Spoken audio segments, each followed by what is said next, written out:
Hi, thanks for clicking on this video. We're here at Trinity Wesleyan Church so that we can unleash hope to those around us, and that includes you. So thank you for being a part of what's going on in our church, even through technology. We hope that this video is a blessing to you, and at the end, you're going to see some next steps and ways that you can get involved even after this video is done. In a world where there is no parenting manual, no calm from the crazy, no days off, nowhere to turn, there stands a message that's as old as time. The instructions haven't changed even over thousands of years. There is a book passed down from generation to generation to help parents know what to do when nothing makes sense. No influencer can fix, no other book can guide. Here stands the Bible. From before the first breaths to when their hair turns gray, the Bible towers over any other parenting book.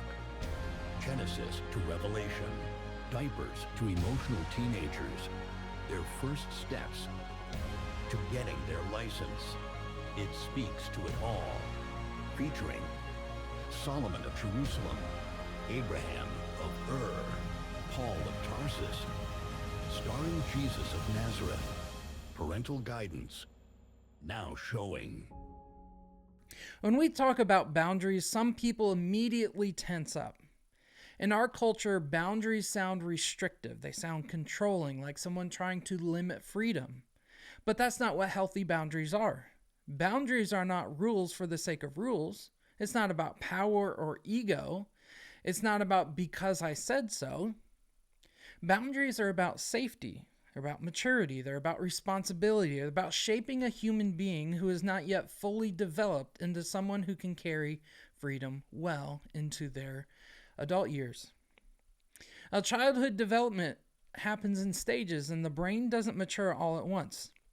Different parts develop at different times. The emotional center of the brain, especially the amygdala, develops earlier. That's responsible for fear, excitement, anger, strong emotional reactions. Now, that's why toddlers melt down over the wrong color cup and teenagers feel like social rejection is the end of the world. Their emotional engine is strong and loud because it's formed. But the prefrontal cortex, the part of the brain right behind the forehead, develops much later.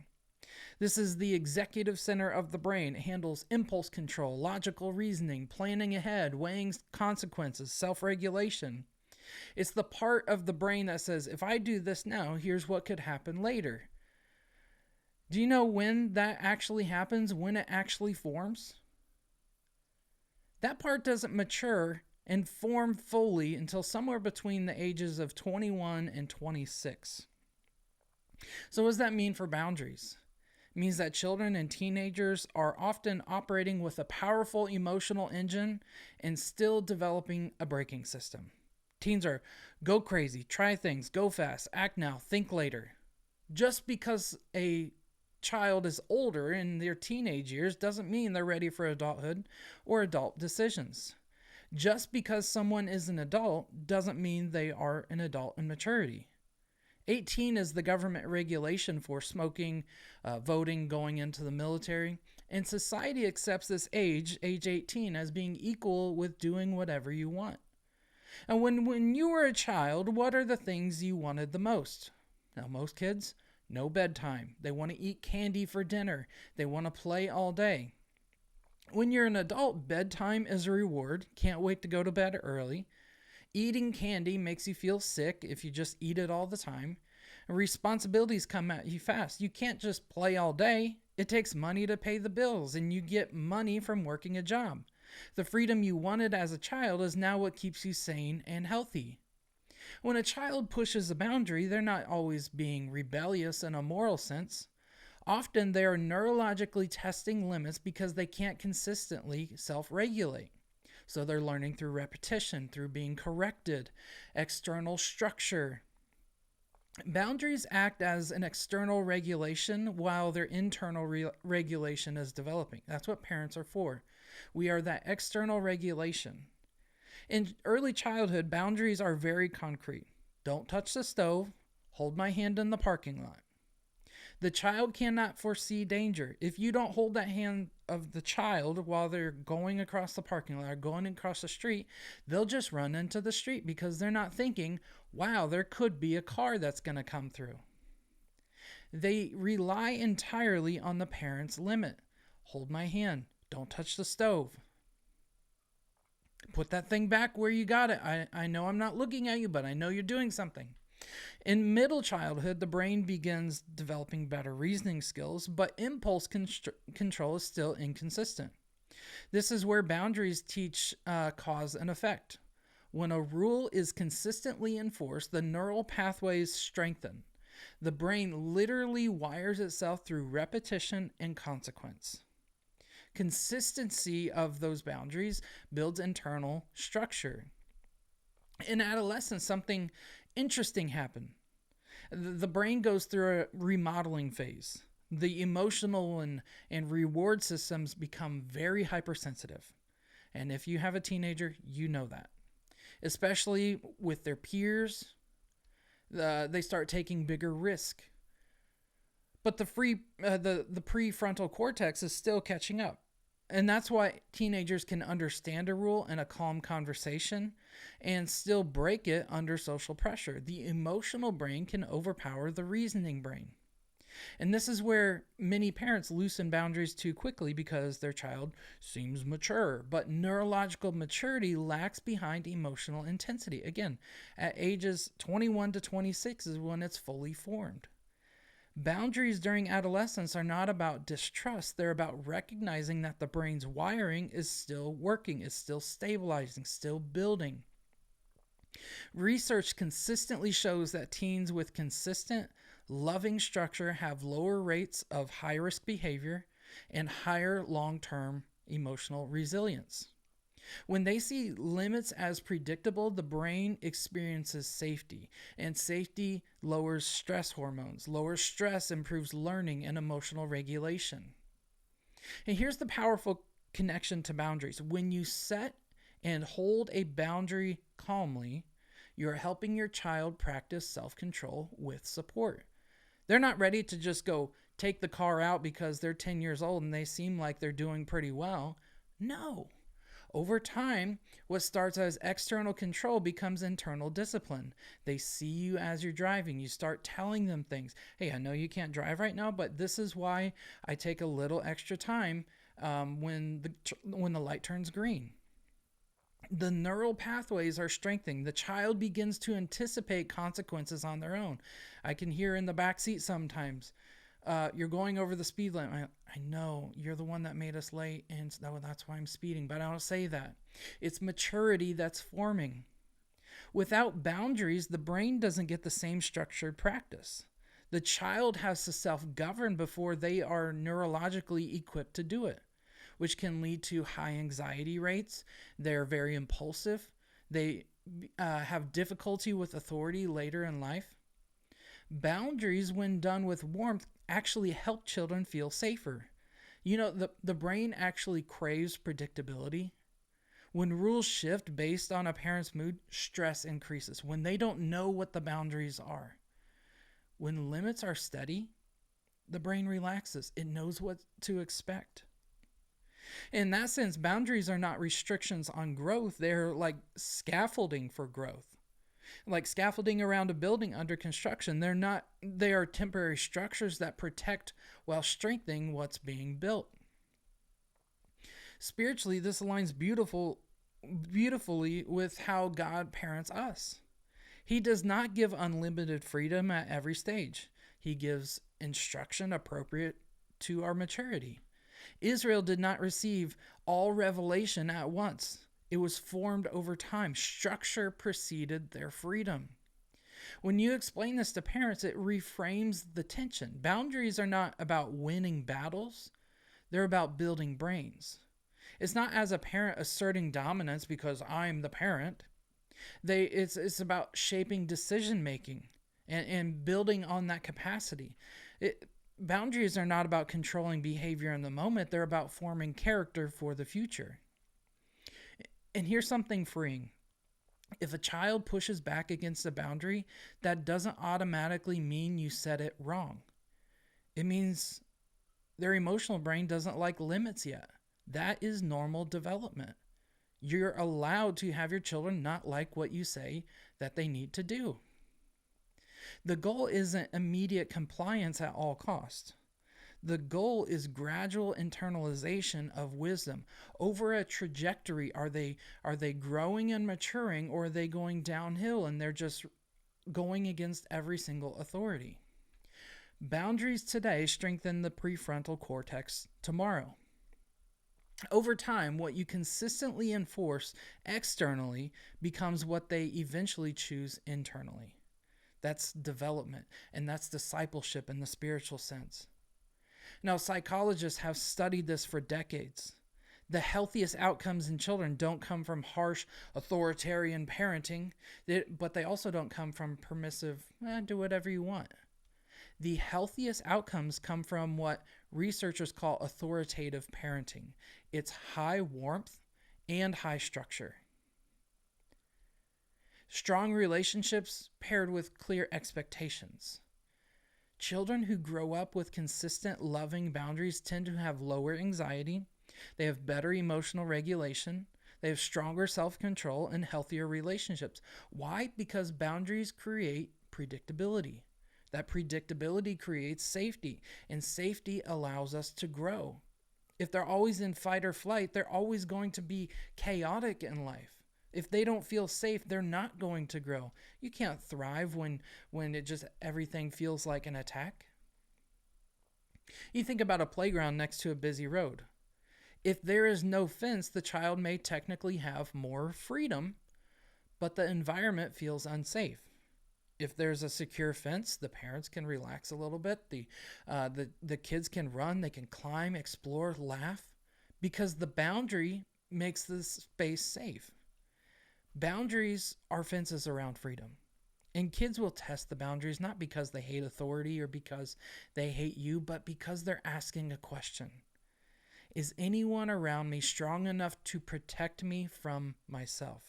Now, they don't ask that question as a 5 or 12-year-old. They don't say, is anyone strong enough to protect me from myself? No. But in their brain, that's what's forming. That what they're trying to figure out. When a parent calmly and consistently holds a line, it answers that question. It says the world is stable. Someone is steady. You are safe with me. And let's bring scripture into this. Proverbs 13:24, it says, whoever spares the rod hates their children, but the one who loves their children is careful to discipline them. This verse has been misunderstood and at times very misused and abused. People used to take it, whoever spares the rod hates their children. Okay, let me beat my child with a rod. No. Because they go to that point, there's like, every single thing I do has to be done with authority and with anger. But they miss the last part, but the one who loves their children is careful to discipline them. In the ancient Middle Eastern world, the rod was not primarily an instrument of brutality, it was a shepherd's tool. Shepherds used rods to guide sheep back into safe spaces, not just whack them with it whenever they feel angry. It would pull them. It was a shepherd's crook. They would have that little hook on the end where they could pull them. Don't fall off the cliff. Why are you going over there? You're going to get stuck in that hole again. The rod symbolized, yes, authority, but also protection. In Hebrew wisdom literature, discipline was not about venting anger. The word used for discipline implies correction that produces wisdom. It's formative, not explode. In that culture, to refuse correction was not kindness, it was neglect. If you didn't correct your kids, it was a form of neglect. It was allowing a child to wander toward danger without intervention. To spare the rod meant to withhold guidance, and Scripture says that's not love. At the same time, we need to be clear that there is a difference between discipline and harshness. Harshness reacts in anger, and it tries to control behavior through fear. Oh, if you don't do this, like you grit your teeth. But discipline responds with intention. It shapes their character through consistency. Harshness says, you embarrassed me. Look what you did to me. Discipline says, I love you too much to let this harm you. Ephesians chapter 6, it reminds fathers not to provoke their children to anger, but bring them up in the discipline and instruction of the Lord. Just because you can as a parent doesn't mean you automatically should. Just because you can make rules doesn't mean that you have to put laws on them that are overbearing. Even in Scripture, correction is paired with nurture, that the structure is paired with relationship. There's also a difference between no boundaries and appropriate boundaries. No boundaries can feel loving in the moment. Hey, do whatever you want. You can be who you want to be. It avoids conflict. It feels easier, but over time, children without boundaries experience higher anxiety because the world is unpredictable to them. If nothing is firm, if nothing is set in stone, nothing is safe. This is from psychologists. This is not from Scripture. If nothing is stable, nothing can be trusted. But inside a healthy boundary, a child knows how far they can go. They know the limits, and because they know those limits, they can grow freely within them. Outside the boundary, it lies danger, mistakes that they're not ready to handle, that they can't process yet. This is not about preventing every failure that could happen. It's impossible. Your kids are going to mess up. It's about preventing failures that their maturity can't carry yet. So a couple boundaries that Jen and I have for our kids. My kids don't listen to everything that other kids listen to. My kids listen to music with our phone. We know what's being said. Yes, they have iPads, but they are heavily, we'll say not locked down, but heavy boundaries. They don't listen to music on there. They don't go on the internet. They don't go on apps where you can talk to other kids. My kids don't watch everything that other kids watch. My kids don't play every game that other kids play. My kids don't have sleepovers at houses or at our house. Because we saw the statistics for child-to-child sexual abuse. It used to be 40%, and now it's 68% of sexual abuse. Child-to-child sexual abuse. I don't care if it's weird not to do sleepovers. I will physically protect my children with wisdom, even if other parents don't understand. Babies and toddlers listen to music and they mimic what they hear. And sometimes it's funny. They don't know the words. And sometimes you realize what you listen to is a little worse than you thought. Teens may not sing their favorite songs around you, but they definitely have them stuck in their head. And they're repeating them in their head all day. There's a song I was tempted to share the lyrics of, an up-and-coming song, but I felt I shouldn't. But I typed into Google, top song of 2026 U.S. middle schoolers. And this is what it gave me. And it's a song where I'm just like, if that's what's being targeted to middle schoolers, is scary stuff out there. Like, I know 7-year-olds that have cell phones and no restrictions. If you want to hear what that song is, you can message us after this and I'll send you the lyrics. I'm not going to subject everyone to that. For our kids, Jen and I, we watch movies that our kids want to watch. We watch them before they watch them, or we read through the parents' guide, those movies. I usually use IMDb, and it'll tell you everything that's in it. If there's violence, spirituality, crude language, sexual content. Yeah, there's some movies that are generally fine, but a lot of kids' movies are not kids' movies. And if they are marketed as kids' movies, there's some real perverts writing and directing movies. When the girls were younger, they watched the movie Shrek. And they liked it for a little while, but we didn't realize there was a cuss word in it that we didn't realize it. We didn't want them to say it. Even though it's very slight, you can kind of hear it.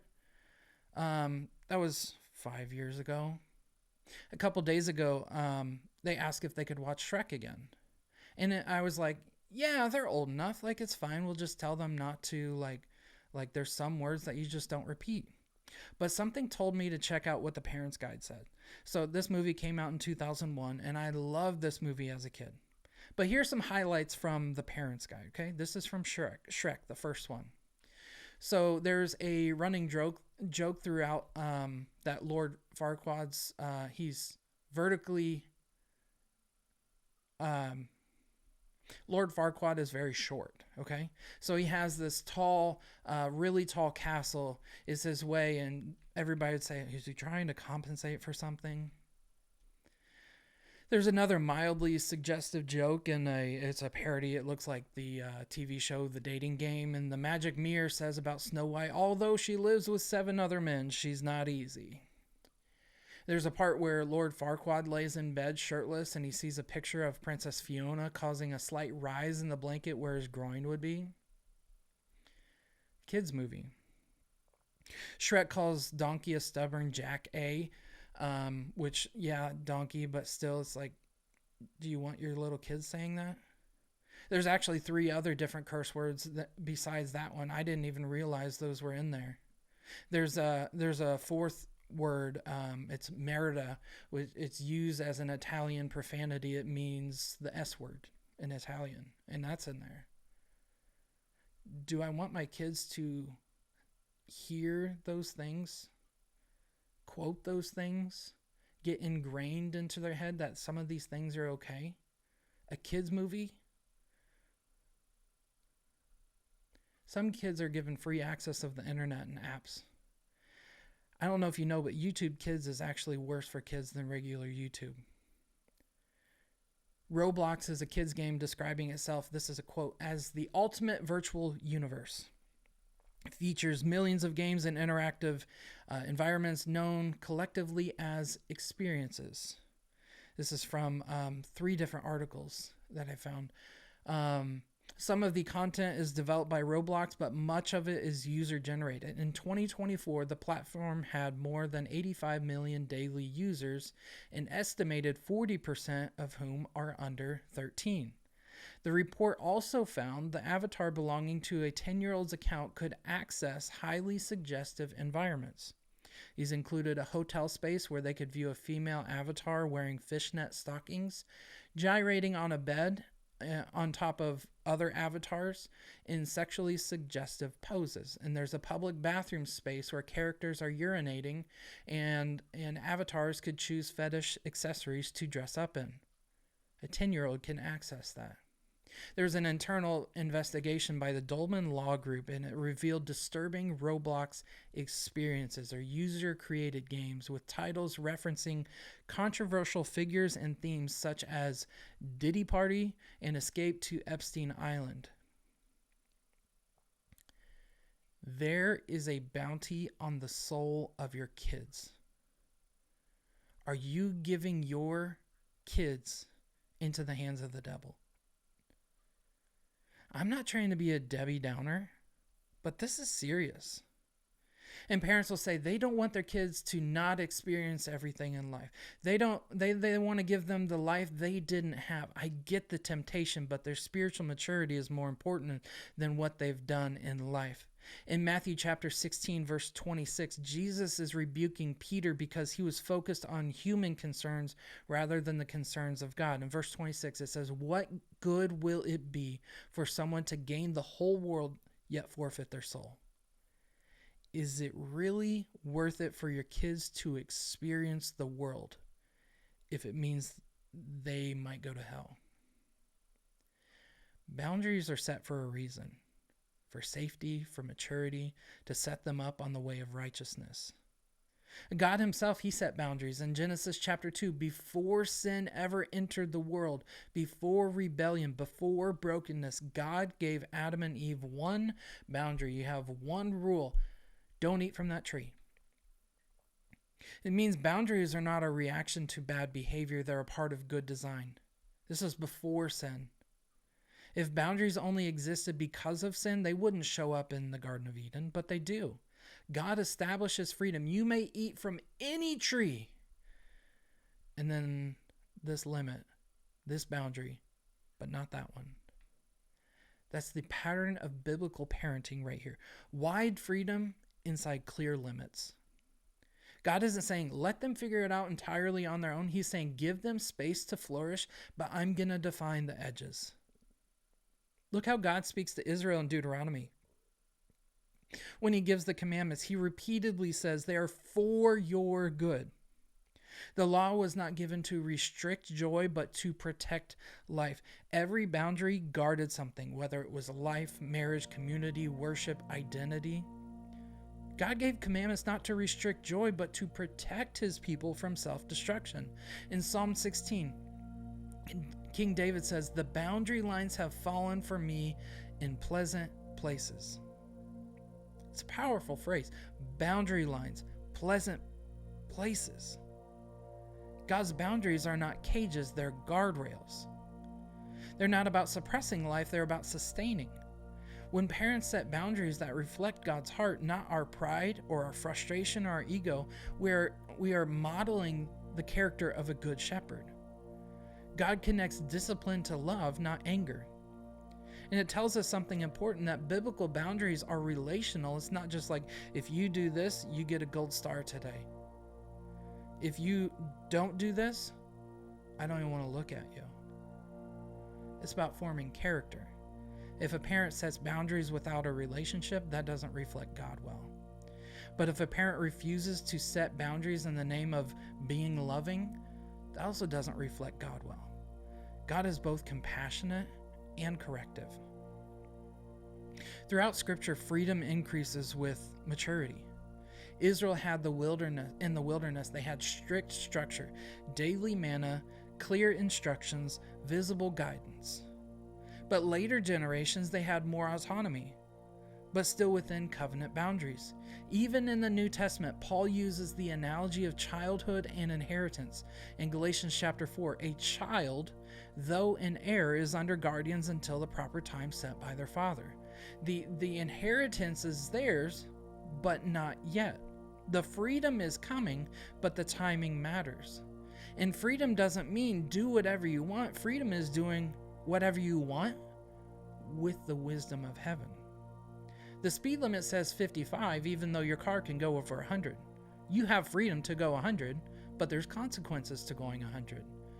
To yourself, to other people. Your bank account has $1,000 in it, but that doesn't mean you should spend $1,000. You can go into work late. You can have that freedom. Do whatever you want. That doesn't mean you're going to have a job.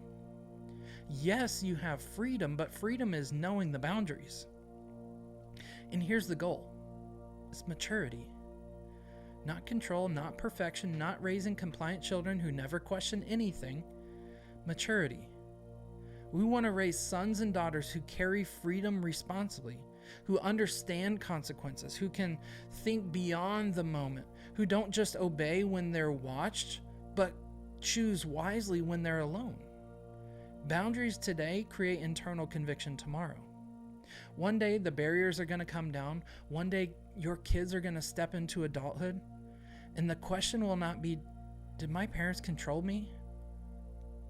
It will be, did they form me? Boundaries give room to grow in appropriate ways. They give space for development that matches maturity. They communicate love in tangible form. If we do this well, our children will not remember us as harsh rule makers. They will remember us as steady protectors. Shepherds who use the rod not to wound, but to guide. Not to restrict them, but to prepare them. Not to limit them, but to launch them into adulthood.